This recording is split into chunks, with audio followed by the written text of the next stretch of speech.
Hello friends, जय हिंद। स्वागत है आपका अपने YouTube channel GK GS education में। साथियों, इस वीडियो में सामान्य ज्ञान नंबर 1 जीके प्रश्न है जो कि 100% रियल है। ठीक है, और इसमें जितने प्रश्न हैं बहुत ही ज़्यादा इम्पोर्टेंट प्रश्न हैं, जो कि यह प्रश्न एसएससी जीडी और यूपी पुलिस कांस्टेबल में पूछे जा सकते हैं। ठीक है, और आरपीएफ, सीआरपीएफ, रेलवे, आप यदि किसी भी सरकारी नौकरी की तैयारी कर रहे हैं तो इसमें यह जीके प्रश्न जो है बहुत इम्पोर्टेंट है आपके लिए। ठीक है, तो चलिए वीडियो को शुरू करते हैं। वीडियो शुरू करने से पहले आपसे एक छोटी सी रिक्वेस्ट है कि आप अभी तक हमारे चैनल को सब्सक्राइब नहीं किए हैं तो चैनल को सब्सक्राइब कर लीजिए, क्योंकि इस चैनल पर डेली इसी तरीके से 20 जीके क्वेश्चन का एनालिसिस कराया जाता है। और अपने दोस्तों के पास इस वीडियो को शेयर ज़रूर कर देना। चलिए वीडियो को शुरू करते हैं। पहला प्रश्न है, वर्तमान लोकसभा में प्रत्येक राज्य के लिए स्थानों का आवंटन आधारित है। ऑप्शन ए 1951 की जनगणना पर, ऑप्शन बी 1961 की जनगणना पर, ऑप्शन सी 1971 की जनगणना पर, ऑप्शन डी 1991 की जनगणना पर। इसका राइट आंसर होगा साथियों ऑप्शन नंबर सी। ठीक है, 1971 की जनगणना पर। प्रश्न क्या है हमारा, वर्तमान लोकसभा में प्रत्येक राज्य के लिए स्थानों की आवंटन आधारित है किसमें, 1971 की जनगणना पर। ठीक है, और यह कब कब पूछा गया था साथियों, यह बीपीएससी में पूछा गया था सन 1995 में, और आईएएस में भी पूछा गया सन 1998 में। अगला सवाल है, लोकसभा में राज्यवार सीटों का आवंटन 1971 की जनगणना पर आधारित है। यह निर्धारण किस वर्ष तक यथावत रहेगा। आपके ऑप्शन है, पहला ए 2031 ईस्वी में, ऑप्शन बी 2026 ईस्वी में, ऑप्शन सी 2021 ईस्वी में, ऑप्शन डी 2011 ईस्वी में। तो इसका राइट आंसर होगा साथियों ऑप्शन नंबर बी। ठीक है, 2026 ईस्वी तक होगा। ठीक है, और यह कब पूछा गया था, बीपीएससी में पूछा गया था सन 2005 में। प्रश्न क्या है, एक बार फिर से रिपीट करता हूँ। लोकसभा में राज्यवार सीटें का आवंटन 1971 की जनगणना पर आधारित है। यह निर्धारण किस वर्ष तक यथावत रहेगा, तो वह रहेगा 2026 तक। ठीक है, अगला सवाल है, राज्यसभा किसके द्वारा भंग की जा सकती है। राज्यसभा किसके द्वारा भंग की जा सकती है। ऑप्शन है, ए राष्ट्रपति द्वारा, बी प्रधानमंत्री द्वारा, सी मंत्रिपरिषद द्वारा, डी उपर्युक्त में किसी के द्वारा नहीं। तो राइट आंसर है साथियों इसका उपर्युक्त में किसी के द्वारा नहीं। जो इनमें आंसर दिया गया है ऑप्शन ए, बी, सी, इनमें से किसी के द्वारा राज्यसभा भंग नहीं की जा सकती है। ठीक है, और यह यूपी पीसीएस में पूछा गया था सन 2013 में। यूपी पीसीएस में पूछा गया सन 2013 में। अगला सवाल है, संसदीय तंत्र में वह व्यक्ति प्रधानमंत्री चुना जाता है जो निम्न का नेता होता है। ऑप्शन ए है उच्च सदन में बहुमत दल का, ऑप्शन बी है निम्न सदन में बहुमत दल, और ऑप्शन सी है उच्च सदन में अल्पमत, और डी है निम्न सदन में अल्पमत। इसका सही आंसर है ऑप्शन नंबर बी, निम्न सदन में बहुमत दल। ठीक है, प्रश्न क्या है एक बार फिर से रिपीट करता हूँ। प्रश्न है हमारा, संसदीय तंत्र में वह व्यक्ति प्रधानमंत्री चुना जाता है जो निम्न का नेता होता है, मतलब वह होता है निम्न सदन में बहुमत दल का जो नेता होता है उसे ही संसदीय तंत्र में प्रधानमंत्री चुना जाता है। ठीक है, और यह आरआरबी 2003 में पूछा गया था। अगला सवाल है, प्रधानमंत्री की नियुक्ति राष्ट्रपति करता है। यह किस अनुच्छेद में वर्णित है। इसमें एक प्रश्न यह बन सकता है कि प्रधानमंत्री की नियुक्ति कौन करता है, तो उसका नियुक्ति करता है राष्ट्रपति, और यह किस अनुच्छेद में वर्णित है।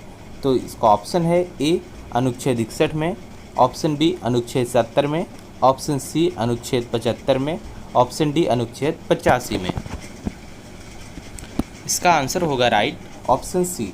ठीक है, अनुच्छेद 75 में प्रधानमंत्री की नियुक्ति राष्ट्रपति करता है, यह अनुच्छेद 75 में आता है। ठीक है, अगला सवाल है,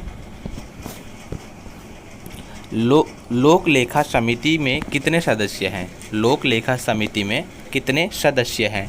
option A 20, B 22, C 28, option D 30। सही जवाब है ऑप्शन नंबर बी 22। लोक लेखा समिति में कितने सदस्य हैं? 22 सदस्य हैं और यह एसएससी में पूछा गया था 2015 में। ठीक है, अगला सवाल है,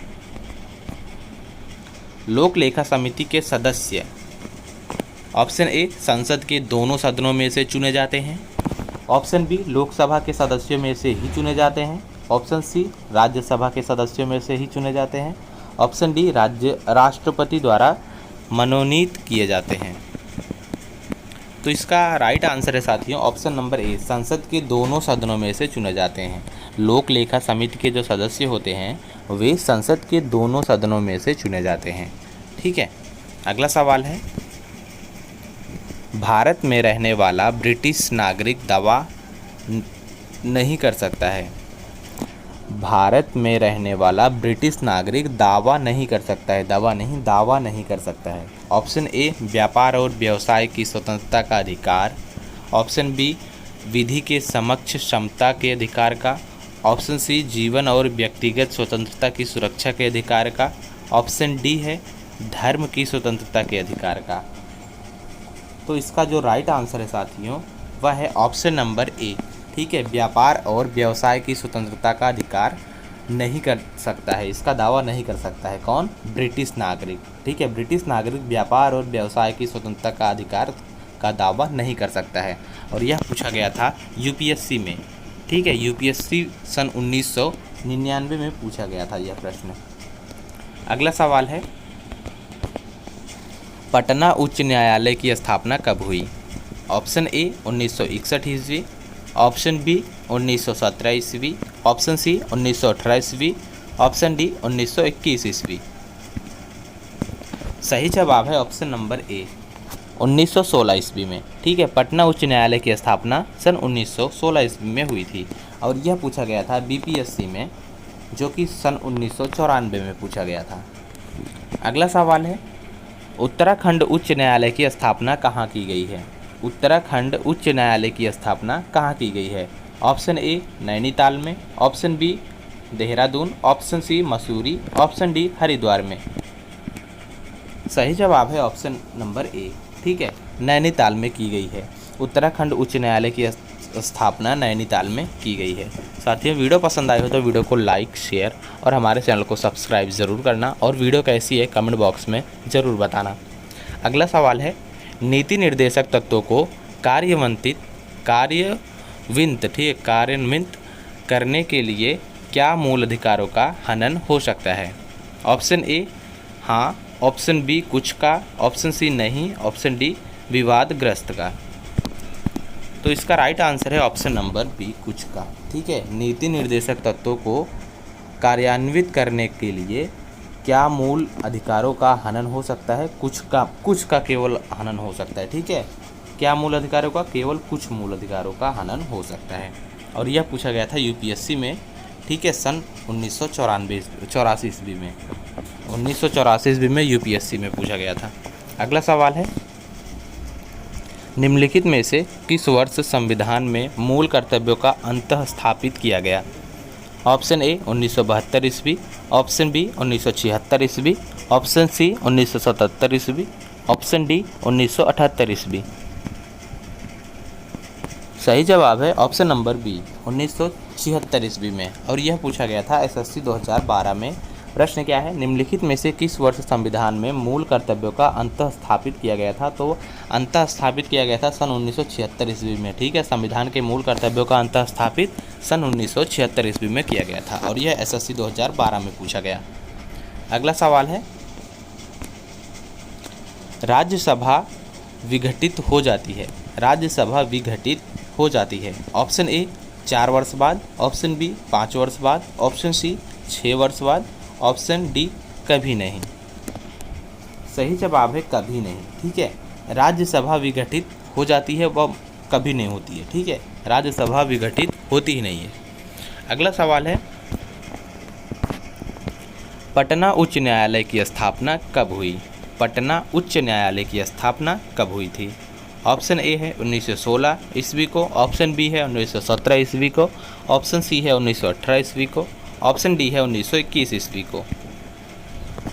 सही जवाब है ऑप्शन नंबर ए 1916 ईस्वी को। ठीक है, पटना उच्च न्यायालय की स्थापना 1916 ईस्वी को हुई थी, जो कि यह बीपीएससी में पूछा गया था सन 1994 ईस्वी में।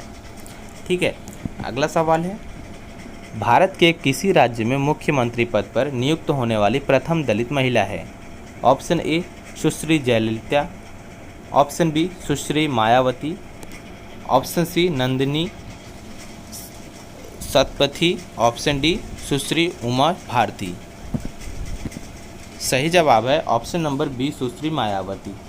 ठीक है, भारत में किसी राज्य में मुख्यमंत्री पद पर नियुक्त होने वाली पहली जो प्रथम दलित महिला थी वह थी मायावती। ठीक है, सुश्री मायावती। अगला सवाल है, राज्यों में मुख्यमंत्री सहित मंत्रिपरिषद में मंत्रियों की न्यूनतम संख्या क्या हो सकती है? प्रश्न क्या है? प्रश्न है हमारा, राज्यों में मुख्यमंत्री सहित मंत्रिपरिषद पर मंत्रियों की न्यूनतम संख्या क्या हो सकती है? Option A 10, option B 12, option C 13, option C 14। सही जवाब है ऑप्शन नंबर बी 12। ठीक है, मुख्यमंत्री राज्यों में मुख्यमंत्री सहित मंत्रिपरिषद में मंत्रियों की न्यूनतम संख्या 12 हो सकती है। ठीक है, और यह यूपी पीसीएस में पूछा गया था सन 2020 में, अभी हाल ही में पूछा गया है। अगला सवाल है, उत्तराखंड उच्च न्यायालय की स्थापना कहाँ की गई थी?